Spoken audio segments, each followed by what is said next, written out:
Hello, I'm Marcia Cavanaugh. Thanks so much for joining us. Well, as the Saints open their new season Sunday, the franchise is also celebrating its 50th anniversary. We'll look tonight at the economic and social story behind New Orleans going pro, as well as Drew Brees' new contract and what to expect on the field this year.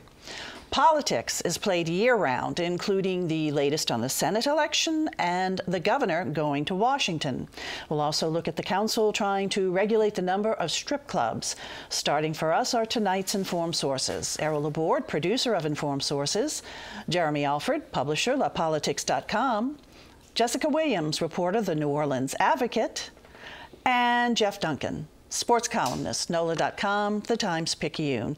We're going to go over to Jeremy first because, Jeremy, we are actually in a Senate race now. Believe it or not, right? I mean, I guess a week ago, if you would have asked me what's the most exciting thing about the Senate race, I don't know what I would have told you, but the past 48 hours, both sides of this race have become just fascinating and very interesting. On the Republican side, there's this book coming out called Murder in the Bayou by Ethan Brown, set to release, I believe, on September 13th, and it alleges that Congressman Charles Boustany from Acadiana has some kind of connection, even as a client, to this brothel in Acadiana called the Boudreaux Inn. It alleges that the prostitute he was connected to was murdered. The Congressman Boustany says it's an outrageous lie. It's not true. And really, the past couple of weeks, I think reporters and campaign operatives have been waiting to see where this is going to show up. You know, it first appeared in BuzzFeed.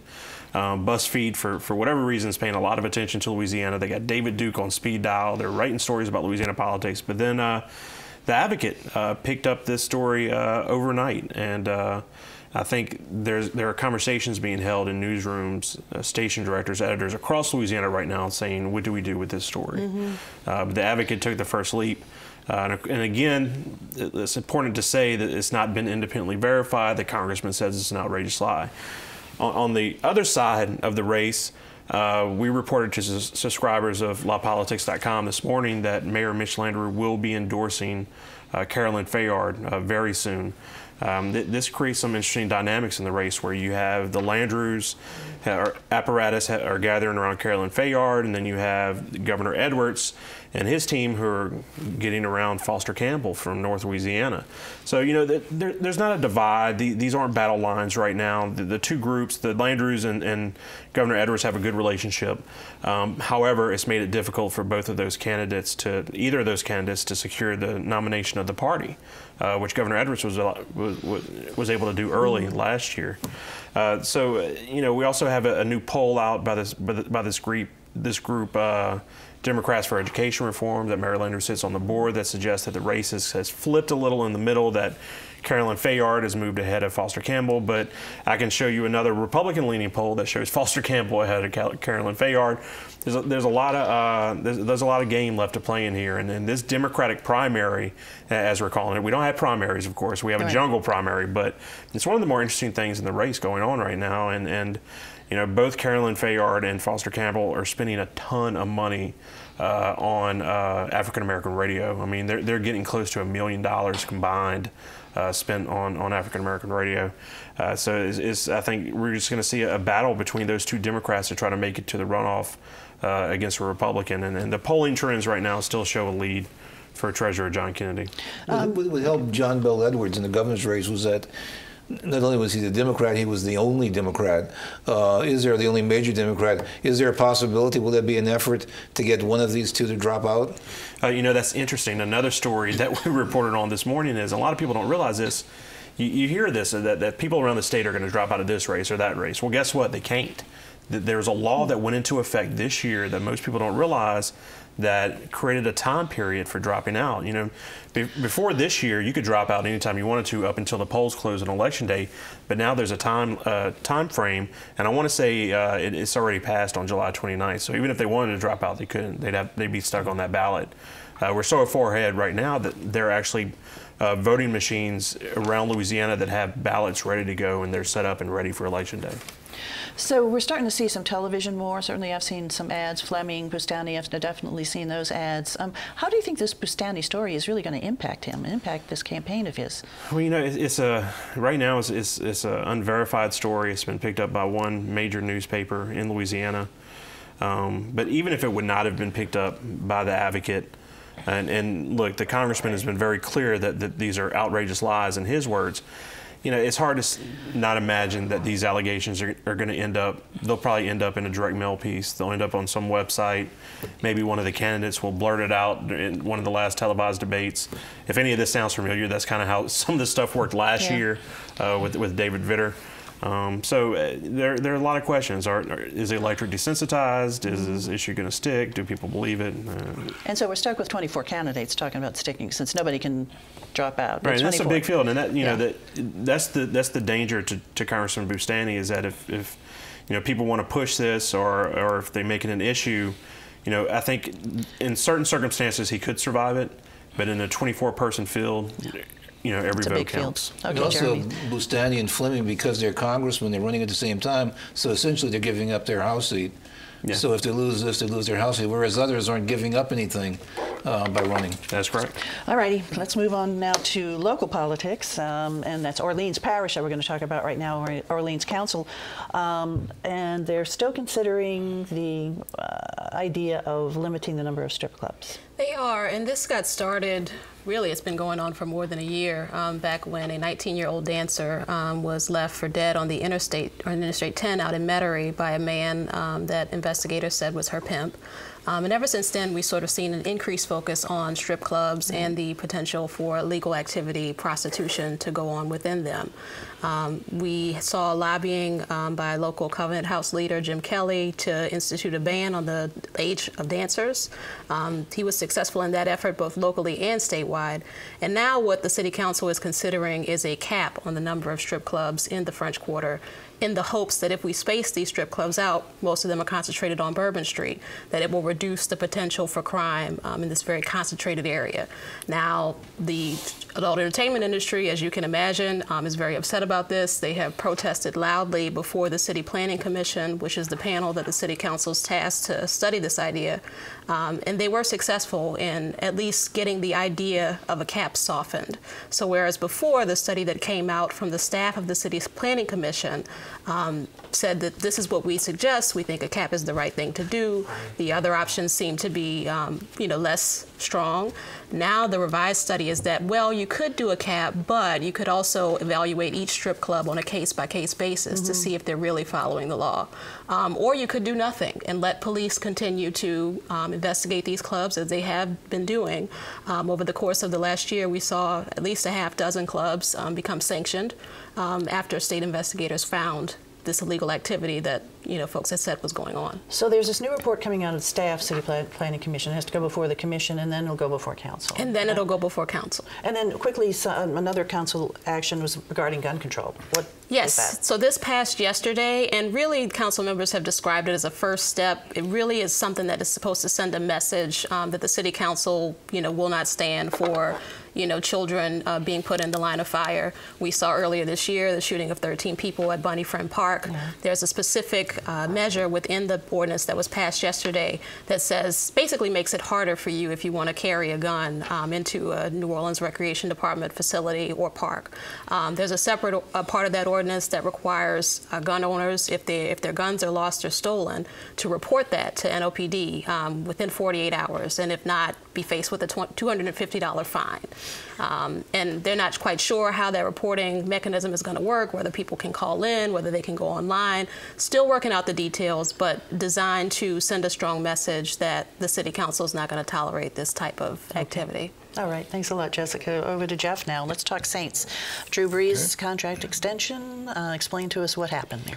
Well, he was all smiles when we talked to him this week. As you can imagine, $44.5 million will now go like he needs any more money. I mean, he's made hundreds over the years, but I think it was a win-win for everybody involved. I mean, the Saints were leery of giving him a long-term deal because he's 37 years old. There's historic research that shows quarterbacks start really falling off productivity-wise. once you reach that age. So the Saints were leery about extending him out 4 and 5 years, and I think that's why this thing took so long. And in the end, I think he compromised. Drew Brees said, okay, let's just extend it out 1 more year. So basically he'll be here for 2 more years. And it gives him time to evaluate if he thinks the franchise is on the right track to maybe get another Super Bowl under his belt.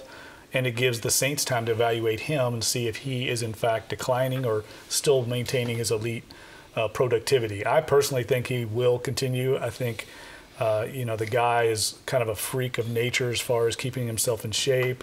He's maniacal about his nutrition and workouts. He's not your average 37-year-old. And I think the advances that people have made in healthcare and conditioning, it's really almost futile to compare him to somebody 20, 30 years ago, because I think players are going to play longer, especially at that position. So that was good news. And so this deal then with Drew Brees and the Saints, how does it impact our salary cap? Well, it actually helps the salary cap this year, and they've been tight against the cap. And that would be one knock, is why they didn't get this done earlier. Because if they would have gotten it done earlier, they would have had more room to operate under the cap and sign maybe some better players. I mean, I haven't seen a last couple weeks like this leading into a season in the entire time I've covered the Saints. I mean, there's a lot of comings and goings out there. Just a flurry of them. Yeah, trading for players, signing Jari Evans, who was sitting basically on the street for 6 months. No one signed him, and now he's going to be starting on Sunday against the Oakland Raiders. So I think it's indicative of where this team's at and some of the concerns that Sean Payton and Mickey Loomis have about the roster. You know, I visited with Sean and Mickey just a couple weeks ago, and I think they have just about the same amount of questions about this team as we do, as the fans and the media does. I don't think they really know what they're going to see once we roll this team out on Sunday. Jeff, people always say preseason doesn't count, but still 0-4 gives you pause to worry. Are you concerned about this team? I'm not concerned about the preseason as much as just the way they performed individually. I mean, they're not scheming. There's no game plans involved in those games. But when you see players getting beat just one-on-one physically, like the Saints' offensive line was getting beaten, that's a bad sign, and that's why they've scrambled to try and address those issues. And I think it's indicative also of how much concern there is, how much sense of urgency there is. Tom Benson, I reported this the other day after the Steelers' home game, came in the locker room after the game and lit into the team, lit in to everybody. And that's very unusual. I mean, he's 89 years old. I think it's a good sign if you're a Saints fan that he's still got that in him, because he's always been that fiery, kind of emotional guy. And we haven't seen that out of him. But I think it's also shows you where this team's at and the sense of urgency they have after 2 7-9 seasons. What should we expect to see this Sunday? Well, I think you're going to see a lot of points. As usual, the Saints' defense, I think, is still a work in progress. I think they've got a dynamic offensive team, and that's like a broken record, right? I mean, I think it's going to go down to the end, and we'll see who comes out on top. It's a 50-50 game. The Vegas odds makers have made it a pick 'em. I think the Saints now are favored by 1 point, which is unusual for them in the Superdome to only be favored by 1. That's no compliment, because Oakland's been one of the worst teams in the league the last few years. And for Oakland to be playing in our house and for Oakland to be the favorite. Mm-hmm. Well, they're a team on the rise. And there's an interesting subplot in this, in that Dennis Allen, the Saints defensive coordinator, was the former Raiders head coach. He actually drafted Derek Carr, the quarterback of the Raiders. So you know he's going to want to win this game because they fired him just a couple of years ago. So that's an interesting subplot. And I know I did a radio show in Oakland this week, and they fully expect to come in here and win. The Oakland Raiders fan base thinks this is going to be a walkover. So basically for the season, we don't really know what to expect, because it sounds like they don't know what to expect. They don't know. No one out there knows, and I think it's a season of uncertainty. But they need to win. I mean, back-to-back 7-9 seasons. Tom Benson's poured a lot of money into this team, and he's getting up there in age. He wants to see another Super Bowl run soon. We'd love to see it too. Okay, thanks a lot, Jeff. Going over to Errol now, let's talk a little bit about Saints history, 50th anniversary this year. You know, what happened 50 years ago that's being acknowledged this year is that on November 1st of 1966 was when the announcement was made of the Saints being given a franchise in the NFL. The first Saints game was the following season, started the first in September of 1967. But what was going on 50 years ago today, with a lot of people meeting in back rooms and trying to put together deals and calling back and forth, and Dave Dixon calling John McKithen and Moon Landrieu, and people trying to put it, because by then the signs were good. I think that the key thing about the Saints in the NFL, and it's a story that all goes together, and the key moment was in 1964 with the passage of the Civil Rights Bill. The Civil Rights Bill, as controversial as it was, essentially liberated the South, and it liberated southern cities, and it allowed things to start happening in the South that were happening elsewhere. And being a professional, having an NFL franchise was a very prestigious thing. And southern cities wanted to be seen as part of the forefront. They didn't want to be, the backwards old South. I mean, they wanted to be seen as part of the leadership. As happened after the Civil War, when there was a lot of leadership that said, let's bring our city back into the mainstream. And so that was when I think the effort really started. The NFL was coming into its own. Television as a medium for broadcasting games was becoming quite popular. And the NFL was going to give a franchise to the South, and the feeling was it was going to go to Atlanta, which got the first one. But the battle was for the second one. At the same time, there was the fledgling AFL, but the AFL was regarded as sort of like a AAA league. It wasn't the same thing as the NFL, that you wanted to be in the NFL, and so the battle was for that. And so I think that was really part of the civic drive for the prestige of having an NFL team. This is a big signal. If all of a sudden, you're playing New York and you're playing big cities, and so it was very important. I think key to the saga, besides some very active leaders, and Dave Dixon, his primary, was Tulane University, because Tulane University has historically been very selective about allowing its stadium to be used, and it agreed to allow its stadium to be used and ultimately to be demolished in place of the Superdome, and to have its football team play in the Superdome, which really hurt Tulane football. Mm-hmm. So Tulane, which was very supportive in the chain of events, one getting the same, and the Superdome was part of the package. I mean, that was part of what they were selling to the NFL. That come here and we're going to build a brand new dome stadium, it'll be the best, and so that was all part of it. But it was really, it wasn't the guys in uniform who were the heroes 50 years ago. It was the guys in suits, right, who were just working behind the scenes, and those are the ones that should be honored this year.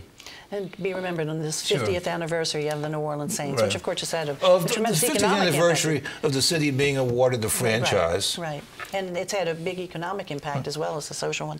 Okay, thanks a lot, Errol. Let's go over back to Jeremy right now. And the governor, Edwards, John Bel Edwards, has been up in Washington pleading for some flood relief money. And I think exactly what you just said is something we're going to be hearing on nightly newscasts for the next few months. This is really the kickoff of what's going to be a continuous effort for the governor, having to be in person in D.C., making sure we get some type of federal aid package, and then there's all types of moving pieces to this that I think we've all been through so many times now that we know that there's a housing aspect, there's FEMA, there's all types of things that the governor's going to be working on, and he's going to be out of town a lot. But something interesting today that when the governor testified to a House overview committee that has House Oversight Committee that has oversight of FEMA, we heard the governor kind of be a little critical for the first time. Mm-hmm. Up until now, that the governor hasn't thrown any punches in terms of the response on the federal side. He's gone along to get along, and but now we're hearing a little bit more of a critique. He criticized the availability of some of these housing units, temporary housing units, that there's a very small number of people who have been approved for them, then there's not even enough units for those that have been approved. So I guess the big question moving forward is going to be whether this is part of a larger narrative we're going to hear more of in coming weeks, or if this was just a piece of constructive criticism that he gave to members of Congress. Because it seems like each disaster has its wake of politics that follows it. I think with Katrina it was a little bit more immediate, but you got to wonder if this is has some shades of that. Louisiana match has been reduced, right? It has been. The federal match has been increased. The state match, right. Yeah, they're now at 90%, 10%, and that's something the governor asked for early on. However, that's something that would have been triggered automatically anyway. Because of size, the economic impact of the whole disaster. Right, and once the federal government reaches so much in spending, it automatically triggers a higher cost share for the feds. Okay, so we'll continue to see the governor up there asking for more flood relief. What will Steve Scalise have any impact on this? Will he be able to help out? Well, he'll have a tremendous impact as the third most powerful person in the lower chamber. The question is, what's the leadership really going to want to do about this? Yeah. There are a lot of Republicans who don't want an aid package. Scalise is stuck between that and his loyalty to the state. Okay, we'll see. Thanks a lot, Jeremy. Back over to Jeff right now. Some other football, LSU Tulane. People were not too happy with LSU last week. No, both teams lost their openers, and both teams struggled on offense. I mean, between them, there was one touchdown scored on offense between the two teams. I was up at Lambeau Field in Green Bay for that Wisconsin game, and huge turnout for LSU fans, 25 to 30,000 were the estimates, and they were greatly disappointed. I was approached by a number of fans in the airport the next day, very frustrated, I think. Not necessarily that they lost. I mean, that's a quality team they lost to basically in their backyard, but it was the way they lost. It looked exactly like the team from 2015. There were promises made in the offseason after Les Miles basically was given a reprieve for his job that they would tweak the offensive system, that they would be more open, and none of that prevailed on Saturday. So I think Les Miles is in full-scale damage control right now. They're going to get a win this week, I think, against Jacksonville State. On the other side of the Division I coin is Tulane, who's starting anew with a new coach, Willie Fritz. Had I think a fairly impressive showing at Wake Forest. Lost 7-3. It's going to be a struggle this year for Tulane. They know that out there. He's rebuilding. He's trying to make do with this quarterback situation. But he gets his home opener this week at Ullman Stadium against Southern University, which will not be a pushover. But there is a lot of excitement about the program under Coach Fritz and where it's going to go.